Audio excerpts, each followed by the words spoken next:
అనుకి ఇష్టం లేదని తెలిసి, అవునా అను, ఓకే నేను నా ఫ్రెండ్స్తో మాట్లాడను, నువ్వు అని చెప్పు, వాళ్ళందరినీ బ్లాక్ చేసేస్తాను, వాళ్ళందరినీ తీసేస్తాను అని అన్నాడు. అలా అనగానే అనుకి చాలా సంతోషేసింది. అమ్మయ్య, ఈ మాట నా కోసం ఈ ఒక్క మాట అన్నాడు, ఇంకేం కావాలి నాకు, సరేలే మాట్లాడు, నాకేం ప్రాబ్లం లేదని చెప్పింది. అలాగే క్రిష్ కూడా తన మీద ఉన్న నమ్మకాన్ని పోగొట్టుకోకుండా ఎప్పుడైనా వాళ్ళ గర్ల్ ఫ్రెండ్స్ ఎవరైనా సరే ఎక్కడికైనా బయటికి రామన్నా ఏదైనా వర్క్ ఉన్నా సరే అన్ని అనుకి చెప్పి ఫస్ట్ తన పర్మిషన్ తీసుకుని తను వెళ్ళు అని అంటేనే వెళ్ళేవాడు. ఎంత స్వీట్గా ఉండేవాడు క్రిష్.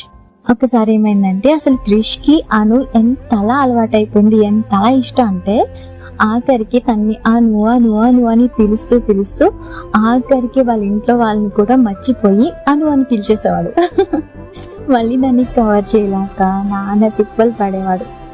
అంత ఇష్టం అంటే క్రిష్కి. అలాగే అను కూడా క్రిష్ అంటే చాలా చాలా చాలా ప్రాణం, చెప్పాలంటే ప్రాణం. ఎందుకంటే అనుకి క్రిష్ తప్ప ఎవరూ లేరు, క్రిష్ ఒక్కడే ఉన్నాడు. ఆమె క్రిష్ తప్ప ఎవరికి తన బాధని చెప్పుకోలేదు. క్రిష్ తప్ప తనకి ఎవరు లేరు. అను బ్రతుకుతుంది ఒక్క మాటలో చెప్పాలంటే క్రిష్ కోసం మాత్రమే తను బ్రతుకుతుంది.